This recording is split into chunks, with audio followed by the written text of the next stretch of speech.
Hello friends, good morning and welcome back to my another blog. काफ़ी दिनों के break के बाद मैं फिर से आई हूँ अपना एक नया ब्लॉग लेके। इस ब्लॉग में मैं आप सभी को ले जा रही हूँ कामाख्या माँ के दर्शन के लिए।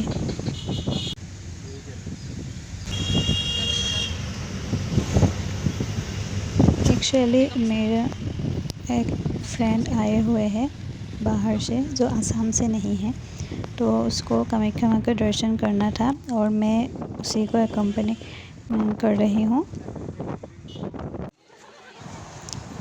यहाँ पे हम लोग कामाख्या माँ के मंदिर पहुँच चुके थे और मेन टेम्पल तक कुछ सीढ़ियाँ चढ़ के जाना पड़ता है। तो ये टेम्पल का एंट्रेंस वाला एरिया है। ये एंट्रेंस मतलब मेन गेट तो जो पहाड़ है उसके नीचे ही रह जाता है, क्योंकि ये एक हिल टॉप पे बना हुआ है टेम्पल। और ये जो टेम्पल का जो मेन एंट्रेंस है वो है।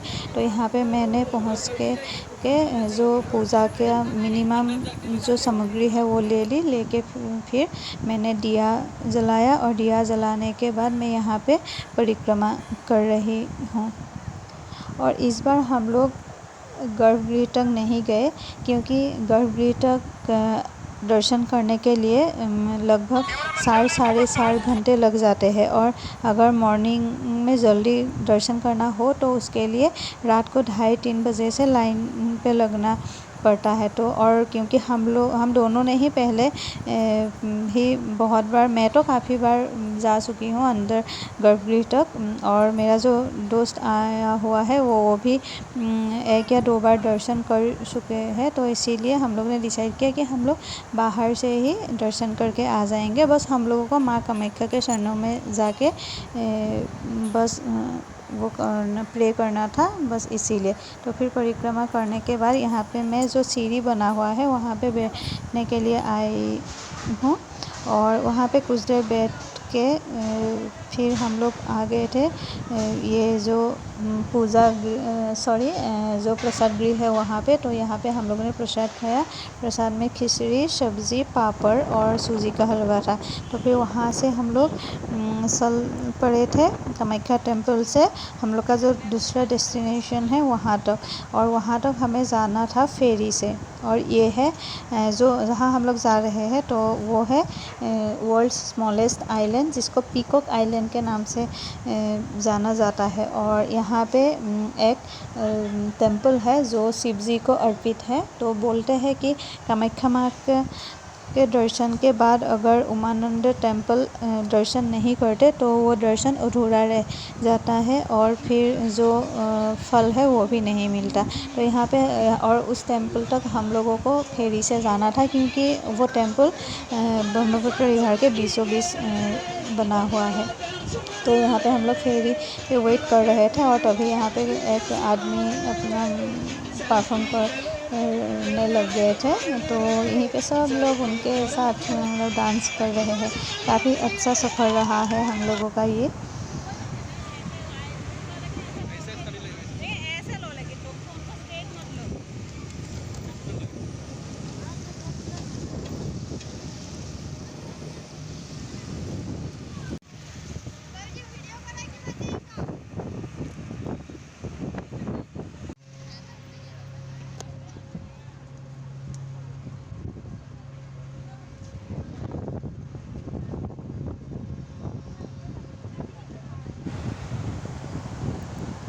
यहाँ पे इतना अच्छा हवा चल रहा था कि जितने भी लोग थे ज़्यादातर लोग बाहर ही खड़े होके जा रहे थे। कोई सीट पे बैठने के लिए अंदर जा ही नहीं रहे थे।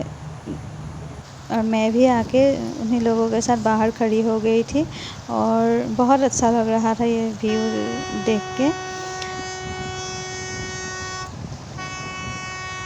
ये है गुवाहाटी सिटी का व्यू रिवर के बीचों बीच में से।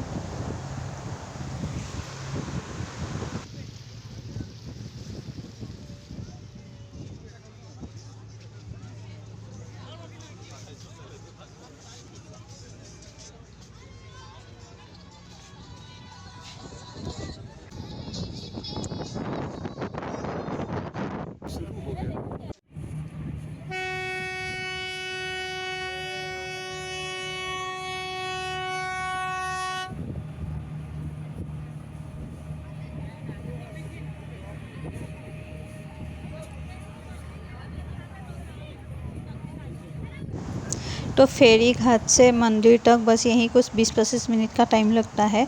तो फाइनली हम लोग यहाँ मंदिर पहुँच चुके थे और हम लोग को बहुत जल्दबाजी में दर्शन करना था, क्योंकि ये लास्ट फेरी था और इसके बाद रिटर्निंग का कोई फेरी नहीं था। तो इसीलिए हम लोग के पास यही कुछ 1 या 1.5 घंटा टाइम था। उसी टाइम में हम लोग को पूजा करना था और अगर मतलब आसपास के एरिया को भी एक्सप्लोर करना था। खैर मैं तो पहले बहुत बार आ चुकी हूँ, इसीलिए बस हम लोगों ने दर्शन किया, घूमना फिरना मतलब वो नहीं हो पाया।